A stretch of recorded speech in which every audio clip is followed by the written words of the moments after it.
श्री गिरिराज धरण की जय, श्री वल्लभाधीश की जय। आज 15वें अध्याय का 6ठा श्लोक प्रारंभ करना है। चलिए संबंध पढ़ लेते हैं। पहले क्या कह रहे हैं श्लोक में। पूर्व श्लोक में वर्णित जिस अविनाशी पद को भक्त लोग प्राप्त होते हैं वह अविनाशी पद कैसा है, इसका भगवान विवेचन करते हैं। अब इस श्लोक में ये बात समझाएंगे। चलिए। न तद्भाव सयते सूर्यो न शशांको न पावकः यद्गत्वा न निर्वतन्ते तद्भावं परमं मम। व्याख्या। इन श्लोकों में भगवान यह बताते हैं कि वह अविनाशी पद मेरा ही धाम है जो मेरे से अभिन्न है और जीव भी मेरा अंश होने के कारण मेरे से अभिन्न है ना। सबसे पहले तो अविनाशी पद यानी जहां पर व्यक्ति पहुंच जाता है मोक्ष के बाद, वो क्या है? भगवान का धाम यानी कि निकुंज, गोलोक या वैकुंठ धाम। अतः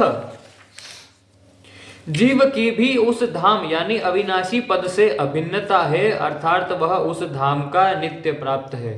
मतलब ऐसी बात है कि वो जो धाम है वैकुंठ धाम या गोलोक धाम, वास्तविकता में हमारा वास्तविक घर वो है।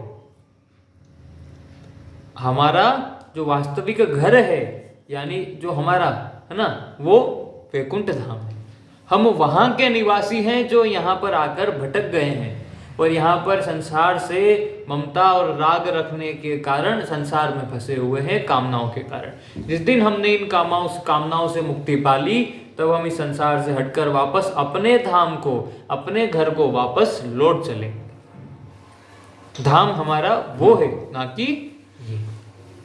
ऐसा आगे। यद्यपि इस छठे श्लोक का 12वें श्लोक से घनिष्ठ संबंध है, तथापि 5वें और 7वें श्लोकों को जोड़ने के लिए इसको यहाँ दिया गया है। इस श्लोक में भगवान ने दो खास बातें बताई है। पहली, उस धाम को सूर्य आदि प्रकाशित नहीं कर सकते, जिसका कारण रूप से विवेचन भगवान ने इसी अध्याय के 12वें श्लोक में किया है। और दूसरा, उस धाम को प्राप्त हुए जीव पुनः लौटकर संसार में नहीं आते, जिसका कारण रूप से विवेचन भगवान ने इसी अध्याय के 7वें श्लोक में किया है। यानी आगे ये दोनों बातें बताएंगे, पर इतना हम जानते हैं कि जो भगवान का धाम है उसे सूर्य प्रकाशित नहीं कर सकता, क्योंकि सूर्य को भी जो प्रकाशित करता है, सूर्य भी जिनसे ऊर्जा पाते हैं वो है हमारे भगवान। सूर्य भी ऊर्जा किससे पाते हैं? भगवान से। तो भगवान के धाम को प्रकाशित सूर्य कैसे कर सकते हैं? नहीं। सूर्य पूरे ब्रह्मांड को, हमारे पूरा जो सौर मंडल है, सोलर सिस्टम, इसको प्रकाशित करते हैं, पर उससे आगे नहीं कर सकते। पर भगवान जो है उससे, वो तो सारे सभी ब्रह्मांड, पूरी सृष्टि की रचना करने वाले, पूरी सृष्टि का जो मूल है, जो उनको जो ऊर्जा प्राप्त हो रही है वो भगवान से प्राप्त हो रही है, भगवान से प्रकाशित हो रही है, पहला। और दूसरा क्या, कि जो एक बार धाम को चला गया, यानी एक बार जो जिसका मोक्ष हो गया, वो वापस लौटकर नहीं आता। हाँ, आ सकता है एक बात पर, एक मतलब एक प्रोबेबिलिटी ऐसी है कि वो धाम में जाने वाला वापस आ जाए। वो कौन हो? वो जिसे भगवान खुद भेजते हैं संसार का कल्याण करने के लिए अपना पार्षद बनाकर। तो वो जो पार्षद होता है वो फिर ऐसा नहीं होता हमारी तरह, वो शुरू से ही जीवन मुक्त ही होता है। जैसे शंकराचार्य जी हुए, श्री वल्लभाचार्य जी हुए, श्री चैतन्य महाप्रभु हुए, हमारे जितने आचार्य हुए, जितने संत हुए, जितने, ये सभी भगवान के भेजे हुए पार्षद ही थे, जो हमेशा से बचपन से ही, जैसे सुखदेव जी, वो तो माता के गर्भ से ही जो है जीवन मुक्त महापुरुष। अष्टावक्र जी महाराज, माता के गर्भ में ही उनको जो है ब्रह्म ज्ञान की प्राप्ति होगी। तो ये भगवान के भेजे हुए पार्षद थे। तो भगवान इन्हें भेजते हैं संसार में, समय समय पर अपने पार्षदों को भेजते रहते हैं। किसके लिए? भक्तों के कल्याण के लिए, संसार के कल्याण के लिए, सनातन धर्म के कल्याण के लिए, उसके प्रचार के लिए, उसकी रक्षा के लिए। पर वो हमारी तरह ऐसे जन्म मृत्यु और ऐसे कामनाओं के बंधन में फंसे हुए नहीं होते। वो शुरू से ही जीवन मुक्त होते हैं, अपना कार्य करने के लिए आते हैं और कार्य करके वापस चले जाते हैं। तो वो ये बात ऐसी है कि इसमें जो है व्यक्ति अब धाम को जाकर भी, यानी मोक्ष को प्राप्त कर भी वापस आ सकता है, जब भगवान खुद उसे भेजे। जैसे जय और विजय भगवान के पार्षद ही तो थे, द्वारपाल थे, पर उनको जो है श्राप लगा और श्राप के कारण संसार में जो मृत्यु लोक पर वापस आए। 3 जन्म लेने पड़े, 3 जन्म दोनों ने लिए, उसके बाद वापस से भगवान के परम धाम को चले गए। ऐसा तो पहले भी मुक्त तो थे, यानी भगवान के धाम में ही रहते थे, वापस आ गए। तो ये भगवान अपनी लीला करने के लिए अपने पार्षदों को भेज सकते हैं। अतः इसके अलावा जो एक बार भगवान के धाम को चला गया, यानी कि मोक्ष को प्राप्त हो गया, वो वापस नहीं आता। इस प्रकार से आगे, न तद्भाव सयते सूर्यो न शशांको न पावकः, दृश्य जगत में सूर्य के समान तेजस्वी प्रकाश स्वरूप कोई चीज नहीं है। वह सूर्य भी उस परम धाम को प्रकाशित करने में असमर्थ है, फिर सूर्य से प्रकाशित होने वाले चंद्र और अग्नि उसे प्रकाशित कर ही कैसे सकते हैं? कैसे प्रकाशित करेंगे? इसी अध्याय के 12वें श्लोक में भगवान स्पष्ट कहेंगे कि सूर्य, चंद्र और अग्नि में मेरा ही तेज है, यानी इनके अंदर भी जो तेज है वो तेज मेरा है, वो मेरे द्वारा प्रदत्त है, ये मेरे प्रकाश से प्रकाशित हो रहे हैं। सूर्य, अग्नि, चंद्रमा सभी आगे,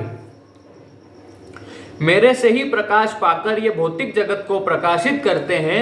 अतः जो उस परमात्म तत्व से प्रकाश पाते हैं, उनके द्वारा परमात्म स्वरूप परम धाम कैसे प्रकाशित हो सकता है?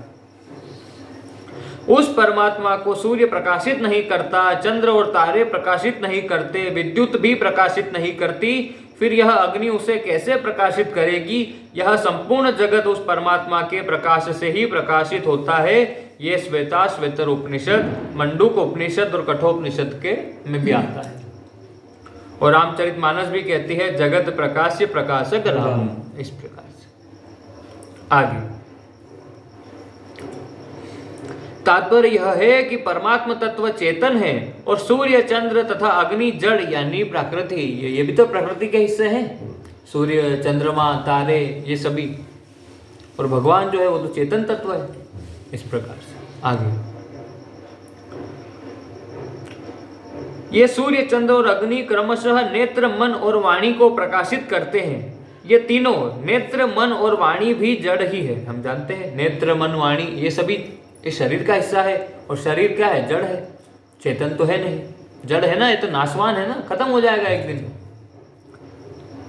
इसीलिए नेत्रों से उस परमात्म तत्व को देखा नहीं जा सकता, मन से उसका चिंतन नहीं किया जा सकता, और वाणी से उसका वर्णन नहीं किया जा सकता। जो परमात्म तत्व है, जो भागवती का आनंद है, उसका वाणी से वर्णन नहीं किया जा सकता, उसका चिंतन, इसलिए मैं कहता हूं क्या? अचिंत्य। जो वास्तविक अध्यात्म जो है, परमात्मा जो ब्रह्म बोध है, वो अचिंत्य होता है, उसका चिंतन नहीं किया जा सकता, उसे बताया नहीं जा सकता। ये शास्त्र और ये सभी जो है उस मार्ग पर जाने के लिए बस एक साधन मात्र है। ये सभी आपका संसार से संबंध विच्छेद करने के लिए है, आपके अंदर वैराग्य विकसित करने के लिए है। इसके बाद का जो साधन है वो तो व्यक्ति खुद अपने अनुभव से ही प्राप्त करता है, उसे शब्दों में, है ना, उसे अपनी वाणी से या मन से उसका चिंतन या फिर उसे बयान नहीं कर सकता। ये अचिंत्य होता है। इस प्रकार से जैसे एक उदाहरण दिया था, उदाहरण ऐसा है कि आपने गुलाब जामुन खाया मान लीजिए, या रसगुल्ला खाया, कोई मिठाई कुछ खाया, और आपसे अगर मैं पूछूं कि कैसा था, तो आप बोलेंगे मीठा था। मैं पूछूं कितना मीठा था, तो आप बोलोगे बहुत मीठा था। फिर मैं पूछूं मतलब कितना मीठा था, बताओ, और बताओ कितना मीठा था, तो फिर आप क्या कहोगे कि खुद खा के देख लो। लास्ट में वही कहेंगे कि खुद खा के देख लो। बाकी अब कैसे बताएं कि कितना मीठा था, ये कैसे बता सकते हैं? इसका डेफिनेशन नहीं है। आप नहीं वर्णित कर सकते कि कितना मीठा, मतलब कितना अच्छा लगा, बोले बहुत अच्छा लगा, बोले बहुत बहुत कितना अच्छा, मतलब बहुत कितना, तो बोले खुद अनुभव करके देख लो। यानी कि संसार में ये जो जड़ पदार्थ है, प्रकृति द्वारा जनित, ये हम इसको भी वर्णित नहीं कर पा रहे हैं। तो अभी जो भागवतिक आनंद है उसे कैसे वर्णित, उसका वर्णन कैसे कर देंगे, उसे कैसे अपनी वाणी से बता सकेंगे जब आप ये नहीं बता पा रहे? इसके लिए जब आप बोल पड़ेगी क्या कि खुद खाकर देख लो, खुद अनुभव करके देख लो। भाई खुद खा लो तो तुमको पता चल जाएगा कितना मीठा है। मैं नहीं बता सकता, वर्णन नहीं कर सकते। कैसे वर्णन करूंगा मैं उसका? आप खुद खाकर देख लो। वैसे ही आप खुद उस परमानंद को प्राप्त करके देख लो तो आपको पता चल जाएगा कि परमानंद कितना आनंद देने वाला है। उसके अलावा आप सोचो कि मैं आपको बता दूं तो वो संभव नहीं है। इस प्रकार से आगे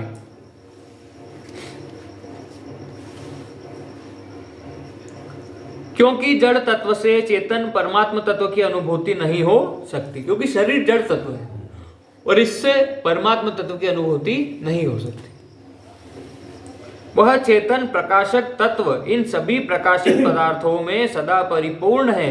उस तत्व में अपनी प्रकाशता का अभिमान नहीं है। और भगवान के अंदर कोई अभिमान थोड़ी है।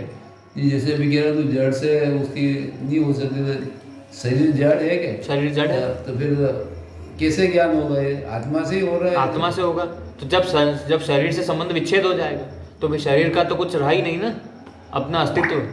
आपका शरीर से तो कोई संबंध रहा नहीं। हाँ। आप अपने स्वरूप में स्थित हो गए, अपने आत्म स्वरूप में।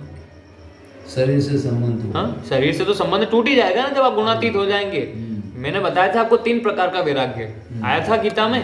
3। सबसे पहला वैराग्य किससे हुआ था? जमीन जायदाद से, यानी संसार के पदार्थों और भोगों से आपने सबसे पहला वैराग्य किया। उसके बाद दूसरा वैराग्य अपने बंधु बांधवों से। पहले संसार के पदार्थों का वैराग्य कर लिया कि मेरे लिए पैसा वगैरह कुछ भी, आपने उन सबसे वैराग्य कर लिया। बाद में वैराग्य किया अपने बंधु बांधवों से। और आखिरी और तीसरा वैराग्य कौन सा होता है? आखिरी में व्यक्ति किससे संबंध छोड़ देता है? इस शरीर से। क्योंकि पैसों से संबंध तोड़ दिया, जमीन जायदाद से संबंध तोड़ दिया, अपने बंधु बांधवों से संबंध तोड़ दिया, पर शरीर से संबंध तो फिर भी रह जाता। और जब व्यक्ति अंत में इतना वैराग्य भजन करके, ज्ञान की प्राप्ति करके जब अपने शरीर से भी संबंध तोड़ देता है, शरीर से भी संबंध विच्छेद कर लेता है, तब वो अपने आत्म स्वरूप में स्थित हो जाता है। आगे चेतन जीवात्मा भी परमात्मा का ही अंश होने के कारण स्वयं प्रकाश स्वरूप है। अतः उसको भी जड़ पदार्थ यानी बुद्धि, इंद्रियां आदि प्रकाशित नहीं कर सकते। मन, बुद्धि, इंद्रियां आदि जड़ पदार्थों का उपयोग भगवान के नाते दूसरों की सेवा करके केवल जड़ता से संबंध विच्छेद करने में ही है। मैंने अभी जैसे बताया था, ये जितने भी साधन हैं, अभी ये शरीर का मैंने आपको बताया कि शरीर से संबंध विच्छेद करना है ना। पर शरीर साधना के लिए हमारे लिए उपयोग, हमको शरीर की आवश्यकता है, क्योंकि शरीर नहीं होगा तो आप भजन नहीं कर सकते, साधन नहीं कर सकते। ये मनुष्य योनि इकलौती ऐसी योनि है जिसके अंदर व्यक्ति भजन करके भगवत प्राप्ति कर सकता है। तो ये मनुष्य योनि सिर्फ इसलिए मिली है ताकि व्यक्ति भजन करे और भगवत प्राप्ति कर ले। बस ये साधना करने के लिए, जैसे मशीन, जैसे आपको कहीं जाना है तो आपको जाने के लिए कार दे दी, तो कार क्या है? साधन है। कार साधन है आपको आपकी लक्ष्य तक, मंजिल तक पहुंचाने के लिए। वैसे ही ये शरीर आपको एक साधन दिया है, क्या? भजन करके भगवत प्राप्ति करने के लिए। साधन धाम मोक्ष का तो ये साधन दिया है, पर हमने इसको फॉर ग्रांटेड ले लिया है। मतलब हम इसको लेकर बैठ गए कि यही मैं, ये मेरा वास्तविक स्वरूप है। क्या? ये शरीर। शुरू से गलती हो गई तो सवाल कैसे? बस आगे एक बात ध्यान देने की है कि यहाँ सूर्य को भगवान या देव की दृष्टि से न देखकर केवल प्रकाश करने वाले पदार्थों की दृष्टि से देखा गया है। तात्पर्य है कि सूर्य तेजस तत्वों में श्रेष्ठ है, अतः यहाँ केवल सूर्य की बात नहीं, प्रत्युत चंद्र आदि सभी तेजस तत्वों की बात चल रही है।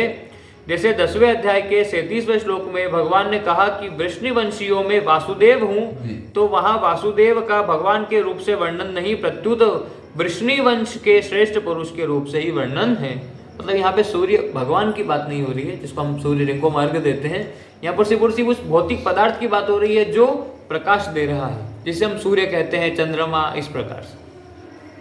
अब भगवान जहाँ पे आप कह रहे थे कि मैं वासुदेव हूँ वृष्णवंशियों में, तो अपने आप को भगवान वासुदेव की बात नहीं हो रही, बस उस वंश में सबसे श्रेष्ठ कौन है तो वो मैं हूँ, इस प्रकार से।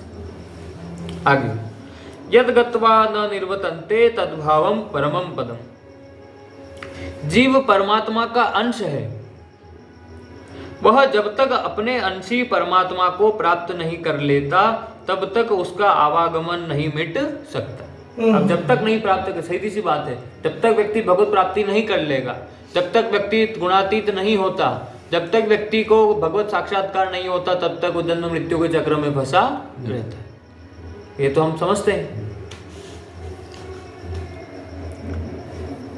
जैसे नदियों के जल को अपने अंशी समुद्र से मिलने पर ही स्थिरता मिलती है।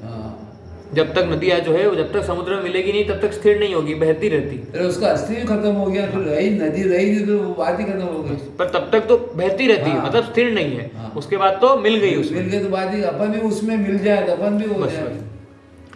आगे तो जैसे नदियाँ जल को अपने अंशी समुद्र से मिलने पर ही स्थिरता मिलती है, ऐसे ही जीव को अपने अंशी परमात्मा से मिलने पर ही वास्तविक स्थायी शांति मिलती है। जब तक भगवत प्राप्ति नहीं होगी तब तक आपको जो वास्तविक शांति है, जो वास्तविक सुख है, जो वास्तविक आनंद है, वो आपको प्राप्त होने वाला नहीं। बस जो मालूम पड़ी वो संसार झूठो है तो अपने मन में आसक्ति खत्म हो जाएगा। अभी हमने सही माने। वास्तव में जीव परमात्मा से अभिन्न ही है, पर संसार के माने हुए संग के कारण उसको ऊंच नीच योनियों में जाना पड़ता है। यहाँ परम धाम शब्द परमात्मा का धाम और परमात्मा दोनों का ही वाचक है। यह परम धाम प्रकाश स्वरूप है।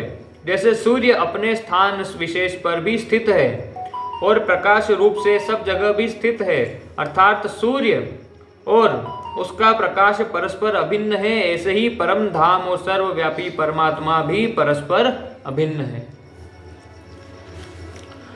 भक्तों की भिन्न भिन्न मान्यता के कारण ब्रह्मलोक, साकेत धाम, गोलोक धाम, देवी द्वीप, शिव लोक आदि सब एक ही परम धाम के भिन्न भिन्न नाम है। ये सब एक ही धाम है, इनके अलग अलग। जैसे भगवान श्री राम को मानने वाले साकेत का शब्द का उपयोग करते हैं कि कहाँ चले गए, साकेत धाम में। रामचरितमानस में हमने पढ़ा हो कि साकेत का। हम वैष्णव लोग किसका उपयोग करते हैं, वैकुंठ का या गोलोक धाम का या निकुंज का। जो शैव संप्रदाय के होते हैं वो क्या कहते हैं, शिवलोक।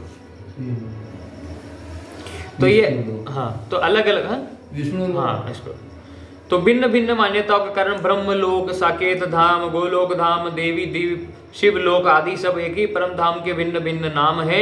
यह परम धाम चेतन ज्ञान स्वरूप, प्रकाश स्वरूप और परमात्मा स्वरूप है।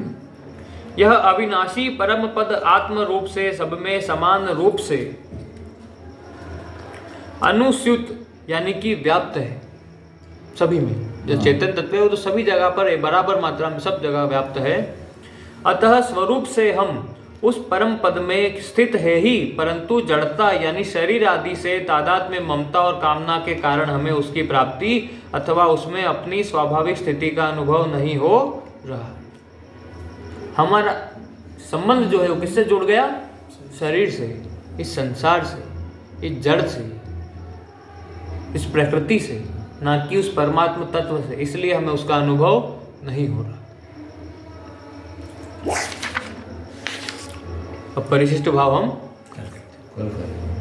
ओम शांति शांति शांति। श्री गिरिराज धरण की जय, श्री गोवर्धन नाथ की जय, श्री वल्लभाधीश की जय, परम दयाल श्री गोसाई जी की जय, श्री विठल नाथ जी की जय, श्याम सुंदर श्री यमुने महारानी की जय। जय जय श्री राधे पूछरी के लोटा की हु प्यारे।